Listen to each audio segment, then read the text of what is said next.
Okay, breaking news. Gwe sebo oba nyaba atulaba. Nsabo nyambo ntambulize video. A few days ago, Magere gazingako ennyumba ya President wa National Unity Platform, Robert Kyagulanyi Center mu Bobi Wine. In his absence, nga waliyo mukyala we. Era ebyakolebwa byonna byonna enkeera mukyala we ng'ali mu ddwaliro. Yayita olukuŋŋaana lw'abannamawulire nga okimanyi nti National Unity Platform always efuba nnyo okulaba nga updating abantu ku what happens. Yayita bannamawulire mu ddwaliro gye yali n'annyonnyola ekyamutuusibwako ekiro. Bassebo ne bannyabo, we wawulira abantu abasinga we baawulira Barbie ng'anyuma ekyamutuusibwako ekiro, abasinga balowooza nti yali alimba bino afumbye bifumbe. Now I strongly believe enkya ya leero buli omu ategedde amazima. Ekifaananyi ky'olaba ku screen kye kitrendinga right now ku mikutu gyonna gye mugatta abantu. Gyonna gye mugatta abantu. Ekifaananyi ekyo kikulaga nga Barbie atudde wansi. Naye ng'alaga nti oba oliawo balabika balina kye bamukoze.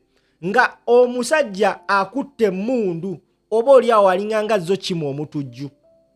Ekifaananyi ekyo wookiraba bassebo ne bannyabo tekyakwatibwa surveillance camera eri mu maka ga Bobi Wine no.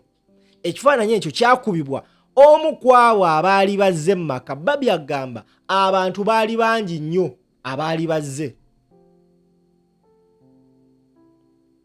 Ekifaananyi ekyo kisakulatinze ku mikutu. Naye gwe ssebo bannyaba ndaba ku mukutu njagala kubuuza ekibuuzo.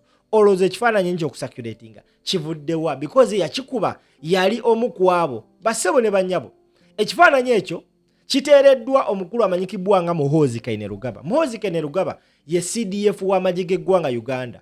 Embeera oba engeri gye yakolamu ku Edi Mutwe okumala omusalako enviiri n'ateeka ekifaananyi kye ku X y'embeera y'emu gy'akoze ne ku Barbie.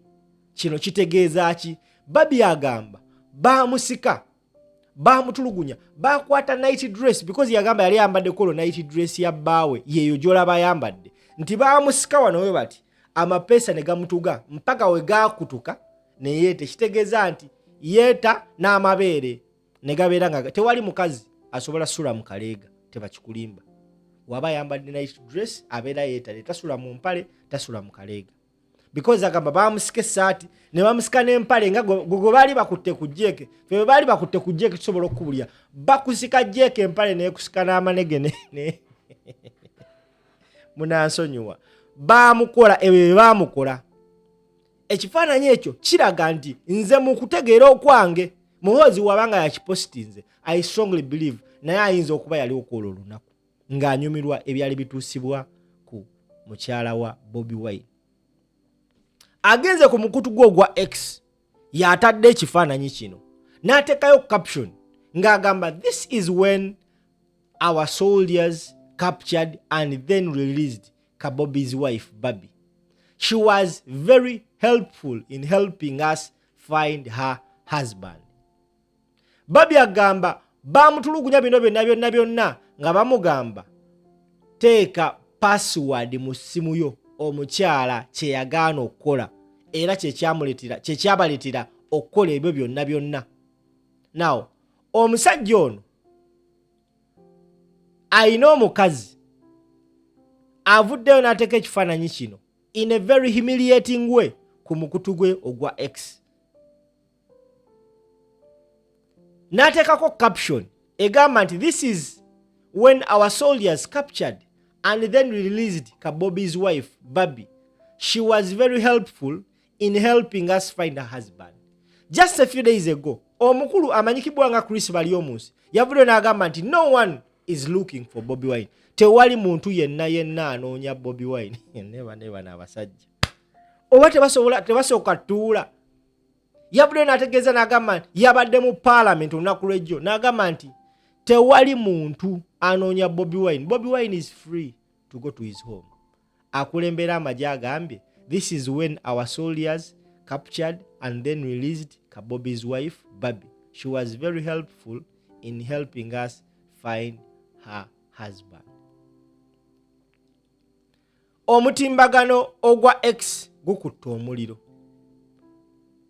tubadde tuli awo gwe ssebo oba nnya bandaba era ng'amaze oteekayo ekifaananyi ekyo bangi nnyo ne bakikomentingako, so many people commented about it era very many people bavuddeyo okuba nga bakyogerako. Omukulu ono era obukeredde ku makya ataddeyo tweet wabula amaze n'agijjayo tweet eyo. Gwe ssebo oba nnya bandaba kanjinoonyeko wano eno tweet.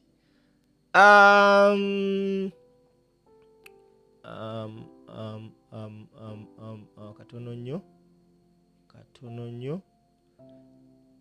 nnyo ataddeyo tweet naye wayisewo eddakiika ntono nnyo he was forced okugijjayo. Now this is the tweet gy'ataddeyo lwakuba bannayuganda bo bamumanyi nti anytime ateekayo ekyobujega ate ng'aba alina okukijjayo. So bannayuganda kye bakola buli gy'ateekayo bagiscreenshotinga. Ataddeyo n'agamba nti fellow Ugandans, because of the present situation we are an opposition leader kidnapped himself and is missing, and according to our best intelligence did all this in coordination with the current administration at the US Embassy in our country. We as UPDF suspend all cooperations with the current administration at the US Embassy in Kampala. This includes our work in Somalia.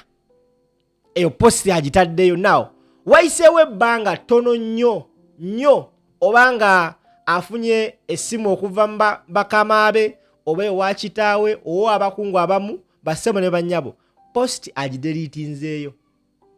Olugideliitinzeeyo n'addayo ku X n'akomentinga n'agamba nti I want to apologize to our great friends the United States for my earlier tweets that I have now deleted. I was being fed with wrong information.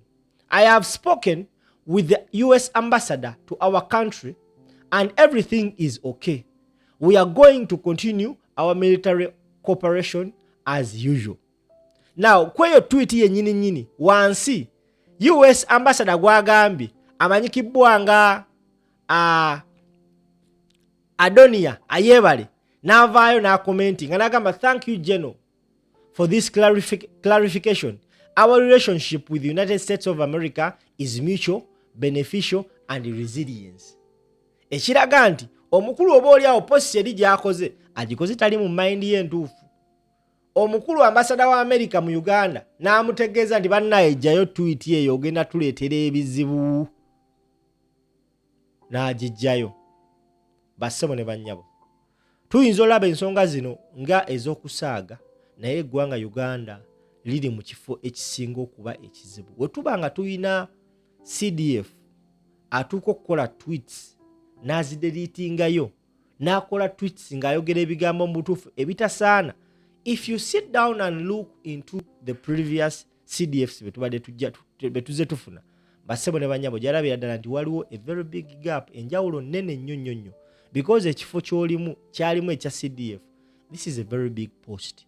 Kinene nnyo mu ggwanga kubanga gwaduumira amagye and you start posing nti mwakwata omukazi w'omuntu ne mumukola bye mumukola atayina kambe, atayina jirita, atayina wadde empiso ne mujja n'emmundu ekikabo ekityo, then kyongera okwennyamiza